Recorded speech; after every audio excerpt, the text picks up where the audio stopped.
Hello दोस्तों, नमस्कार दोस्तों, स्वागत है आप सभी का ऑनलाइन अड्डा फॉर स्टडी यूट्यूब चैनल पर। इस वीडियो में हम बात कर रहे हैं कई बड़ी और लेटेस्ट अपडेट के बारे में जो कि संबंधित है उत्तर प्रदेश की 69,000 शिक्षक भर्ती को लेकर। 69,000 शिक्षक भर्ती का मामला एक बार फिर से काफ़ी ज़्यादा फंस चुका है, क्योंकि 69,000 शिक्षक भर्ती में डबल बेंच के आदेश के बाद सरकार हो या कोई भी पूरे तरीके से इसमें फंसते हुए दिखाई दे रहे हैं। क्योंकि 69,000 शिक्षक भर्ती को लेकर सरकार हमेशा ये कहती थी कि हमने सही तरीके से और पारदर्शी तरीके से, निष्पक्ष तरीके से भर्ती को पूरा किया है, लेकिन जो अभ्यर्थी ओबीसी एससी वाले छात्र हैं या पीएच कैटेगरी वाले अभ्यर्थी हैं, वो कहते थे कि हमें आरक्षण नहीं मिला। हमारे आरक्षण का कहीं ना कहीं यहाँ पे उनका कहना था कि विश्वासघात कर दिया गया है, और भी बहुत सारी बातें हुई। लेकिन अब एक बार फिर से यहाँ बड़ी अपडेट सामने निकल कर आ रही है। 69,000 शिक्षक भर्ती को लेकर बहाल होने वाले चयनित शिक्षकों को लेकर ब्यौरा जारी किया गया है। यूपी सरकार के माध्यम से अपनी जो हार है वो स्वीकार की गई है, साथ ही साथ अपनी गलती भी मानी गई है। ये बड़ी चीज़ है, क्यों बात करेंगे आगे। और कम नंबर वाले अभ्यर्थियों को नौकरी मिलेगी, इसको लेकर भी मैं आपको स्पष्ट कर देता हूँ। सबसे पहले बात कर लेते हैं इस मामले पर 69,000 के घोटाले को लेकर, फिर आते हैं इन मुद्दों पर। 69,000 शिक्षक भर्ती का घोटाला आज का नहीं है, काफ़ी लंबे समय का, जब आप सभी की चयन सूची बनाई जा रही थी और उस समय पर इस बात को लेकर स्पष्ट किया गया था कि 69,000 में जो घोटाला सरकार के माध्यम से किया गया था, पहले तो उनके माध्यम से स्वीकार ही नहीं किया जाता था। 69,000 की जब 6,800 की चयन सूची जारी की गई थी, उससे पहले उन्होंने अपने जनप्रतिनिधियों के माध्यम से दबाव बनवाया था, चाहे वो अनुप्रिया पटेल हो या इसके अलावा कोई और, है ना, ओपी राजभर भी थे शायद, है ना। लेकिन उनका ज़्यादा प्रभाव इसलिए नहीं पड़ता था क्योंकि उन्होंने सूची तो जारी करवा ली जैसे तैसे करके, लेकिन ये सच है कि उनकी जो कहीं ना कहीं मांगें थी वो पूरी नहीं करवा पाई, क्योंकि उनको नियुक्तियां नहीं मिली, है ना। 6,800 को आपने देख लिया कि उसमें आपके जिला आवंटन को लेकर नहीं लिखा हुआ था, लेकिन सरकार इस बात को जानती थी कि हमें तो नौकरी देनी नहीं है, बस यहाँ पे एक सूची दिखानी थी, वो आपको दिखा दी गई थी। असली मामला कहाँ से क्लियर होना था, वो कोर्ट के माध्यम से होना था, क्योंकि कोर्ट के आदेश को सरकार दरकिनार नहीं कर सकती है। अब यहाँ पे ही एक मंत्री आप सभी के होते हैं जो उत्तर प्रदेश के वर्तमान में उप मुख्यमंत्री हैं, पहले उप मुख्यमंत्री हुआ करते थे। उनके माध्यम से भी कहीं ना कहीं यहाँ पे मांग उठवाने का प्रयास किया जाता था, जिसमें सबसे बड़ा कहीं ना कहीं नाम आपको देखने के लिए मिलता है केशव प्रसाद मौर्य।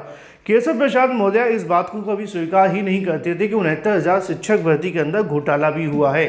अब आज की तारीख में योगी सरकार में रहते हुए उन्होंने इस बात को स्वीकार किया है कि 69,000 शिक्षक भर्ती को लेकर घोटाला हुआ है, और जो न्यायालय के माध्यम से आदेश दिया गया है पिछड़ा वर्ग आयोग के लिए, और जो कहीं ना कहीं चीज़ों को ध्यान में रखा गया है, तो ऐसे में ये बात तो कंफर्म है कि सरकार अब अपनी गलती मानने की तरफ है। लिखा हुआ है, संघर्ष करने वाले पिछड़े व दलित वर्गों को पात्र की हुई जीत, ऐसा कहना है केशव प्रसाद मौर्य का। एक बार इनको जाकर के पूछ लेना चाहिए मुख्यमंत्री दफ्तर के अंदर कि भाई ये वही अभ्यर्थी हैं जो हम धरना प्रदर्शन के लिए हमारे पास आते थे, इनके घर ज्ञापन सौंपने जाते थे, इनके घर के बाहर धरना प्रदर्शन भी करते थे, लेकिन इन्होंने कभी भी इस बात को स्वीकार नहीं किया था कि 69,000 शिक्षक भर्ती में घोटाला हुआ है। आगे लिखा है कि 69,000 शिक्षक भर्ती को लेकर कोर्ट के फैसले के विपक्ष के साथ ही भाजपा के सहयोगी दलों के पिछड़े नेताओं ने भी स्वागत किया है। उप मुख्यमंत्री केशव प्रसाद मौर्य ने एक्स पर ट्वीट करते हुए बताया कि कोर्ट का फैसला स्वागत करने योग्य है और शिक्षक भर्ती इलाहाबाद हाईकोर्ट के फैसले सामाजिक न्याय की दिशा में स्वागत योग्य कदम है। यह उन पिछड़ा और दलित अभ्यर्थियों के पात्रों की जीत है जिन्होंने अपने अधिकारों के लिए लंबा संघर्ष किया, उनका तहे दिल से स्वागत करता हूं। वहीं राष्ट्र पिछड़ा वर्ग के पूर्व सदस्य कौशलेंद्र पटेल ने भी कोर्ट के फैसले का स्वागत करते हुए कहा कि शिक्षक भर्ती में आरक्षण मुद्दे पर राष्ट्रीय पिछड़ा वर्ग आयोग के दृष्टिकोण को उच्च न्यायालय ने सही माना है, और साथ ही उन्होंने इस पर शासन को गुमराह करने वाले शिक्षा विभाग के अधिकारियों के खिलाफ कार्रवाई की मांग की है। सुबह सभा के प्रमुख जो प्रवक्ता हैं अरुण राजभर, उनके माध्यम से भी कहना है कि कोर्ट के फैसले के पिछड़े और समाज के साथ साथ कहीं ना कहीं जो न्याय करार दिया है, उन्होंने कहा है कि पिछड़ा वर्ग आयोग ने 69,000 शिक्षक भर्ती में आरक्षण नियमों की अनदेखी की बात को माना था। अब उम्मीद है कि नई सूची में पिछड़ा वर्ग अभ्यर्थियों को हक मिलेगा।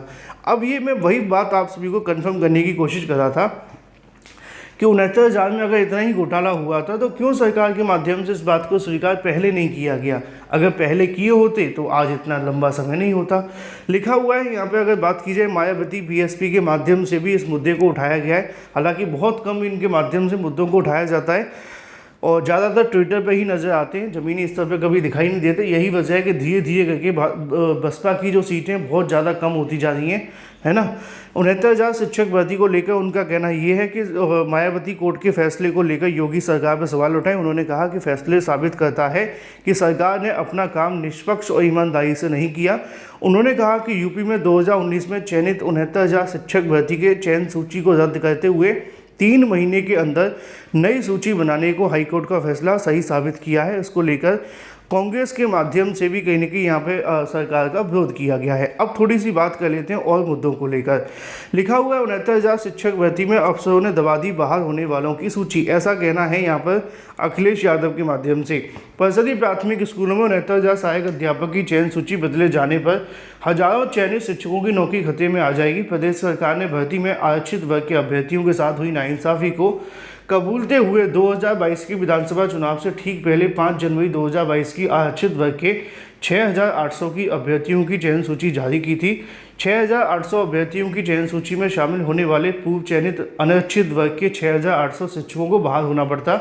बेसिक शिक्षा विभाग के उन अफसरों ने शिक्षकों की सूची जारी नहीं की जो प्रभावित हो रहे थे। इसके पीछे एक कारण ये भी हो सकता है कि प्रभावित शिक्षकों की सूची जारी होने पर वे मुकदमाबाजी में कूद पड़ते और पहले से विवादित मामले और ज़्यादा उलझ जाता। यही कारण है कि 6,800 की सूची जारी होने के 2.5 साल बाद भी सरकार शिक्षकों की सूची जारी नहीं की है और ऐसे में अब सभी के माध्यम से इनको घेर लिया गया है, चाहे वो कोई भी सरकार हो। सभी की तरफ से 69,000 शिक्षक भर्ती मामले पर अब खुलकर बोला जा रहा है, लेकिन यही समय था जब पहले नहीं बोला जा रहा था। अब मुद्दे पे ये है कि 69,000 शिक्षक भर्ती को लेकर सरकार कुछ विकल्प तलाशने की कोशिश कर रही है, जहां पर उनके माध्यम से आज एक बैठक भी होने जा रही है। मुख्यमंत्री आज अधिकारियों के साथ करेंगे मंथन। सुप्रीम कोर्ट जाने पर ही विचार किया जा रहा है ना, क्योंकि आप जानते हैं सरकार इतनी जल्दी मामलों को ख़त्म करना नहीं चाहेगी। अब यहाँ फंस गए आरक्षण को लेकर, तो हो सकता है कि वो सुप्रीम कोर्ट की तरफ जाए। मैंने कल भी आपको बताया था कि सरकार अगर चाहे तो दिसंबर तक इस भर्ती के प्रोसेस को कंप्लीट कर सकती है, और अगर ना चाहे तो सुप्रीम कोर्ट में जाकर के फिर 1.5 साल के लिए लटका सकती है। उसके बाद किसकी सरकार बनेगी, किसकी, वो तय करेगा कि भर्ती में क्या करना है। लिखा हुआ है 69,000 शिक्षक भर्ती अभ्यर्थियों की चयन सूची नए सिरे से जारी करने और हाईकोर्ट के आदेश के बाद सरकार ने इस मुद्दे पर विकल्प तलाशने की जो प्रक्रिया है वो तेज कर दी है। शनिवार को बेसिक शिक्षा विभाग के अधिकारी दिन भर गुणा भाग जुटे रहे। रविवार को मुख्यमंत्री योगी आदित्यनाथ खुद अधिकारियों के साथ मंथन करेंगे और रणनीति तय करेंगे। इस पर विपक्षी दलों ने पुरानी सूची को लेकर सरकार के आरक्षण मुद्दे को घेरना शुरू कर दिया है। शनिवार की छुट्टी के दिन भी बेसिक शिक्षा निदेशालय खोलकर महानिदेशक स्कूली शिक्षा कंचन वर्मा ने अधिकारियों के साथ बैठक की और सुप्रीम कोर्ट में अपील करने के अलावा नई सूची तैयार करने पर भी चर्चा की गई। सूची बनने किस समय पर नौकरी कर रहे युवाओं को प्रभावित होंगे, ये भी देखा जा रहा है। इसमें इस मामले पर अब तक हुई कार्रवाई का ब्यौरा जुटाया गया है। मुख्यमंत्री के साथ रविवार को होने वाली बैठक में इन सभी बिंदुओं पर चर्चा होगी। इस दौरान आरक्षित श्रेणी के अभ्यर्थियों को राहत देने के साथ अन्य विकल्पों पर भी कहीं ना कहीं विचार किया जाएगा, क्योंकि अगर पहले से नौकरी करे कुछ युवा प्रभावित होते हैं तो उनको सरकार कोई ना कोई रास्ता बनाएगी। सरकार इस मामले में महाधिवक्ता से राय लेने के लिए भी आगे बढ़ेगी। अब अगर बात की जाए कितने अभ्यर्थी बाहर हो सकते हैं, वैसे तो ओबीसी एससी वाले अभ्यर्थियों का दावा है कि 19,000 का घोटाला हुआ है। अब 19,000 का घोटाला हुआ है तो मतलब ये है कि 19,000 बाहर जाएंगे, 19,000 अंदर हो जाएंगे। यहाँ पे समाचार पत्रों में संभावना लिखा हुआ है, ये कोई आवश्यक नहीं है कि 5,000 ही हो, लेकिन यस उनका कहना यह है कि 5,000 से ज़्यादा युवा प्रभावित होने की संभावना है। चयनितों की नए सिरे से सूची बनने पर नौकरी कर रहे 5 से 6,000 युवा प्रभावित होंगे। इस मामले में सिंगल बेंच की सरकार की ओर से जनवरी 2022 में आरक्षित वर्ग के 6,800 प्रभावित अभ्यर्थियों की सूची जारी की गई थी। हालांकि बाद में सिंगल बेंच ने इसे निरस्त कर दिया था, नई सूची बनाने के लिए कहा था। अब देखना ये होगा कि 69,000 शिक्षक भर्ती को लेकर आज होने वाली बैठक में क्या विचार विमर्श किया जाता है। 5 से 6,000 अगर अभ्यर्थी बाहर होते हैं तो उनके लिए क्या करना होगा, या इसके अलावा अगर इससे ज़्यादा घोटाला हुआ है, क्योंकि 6,800 तो सरकार ने पहले भी स्वीकार कर लिया था, लेकिन अभ्यर्थियों ने कहा था 6,800 नहीं, इससे ज़्यादा घोटाला हुआ है, तो ये सारी की सारी चीज़ें तभी स्पष्ट होंगी जब सरकार एक नई सूची बनाएगी और नई सूची बना करके इस बात की कहीं ना कहीं जानकारी देगी कि टोटल कितने पदों पर घोटाला हुआ है, कितने ऐसे अभ्यर्थी हैं जो इस मामले की वजह से प्रभावित हैं, और अगर वो प्रभावित हैं तो उनके लिए क्या करना है। जो भी अपडेट रहेगी सबसे सटीक सबसे पहले आपको इसी चैनल के माध्यम से दे दी जाएगी। चैनल को सब्सक्राइब करके बेल आइकन को दबा लें और वीडियो को लाइक कर दें। Thank you for watching this video.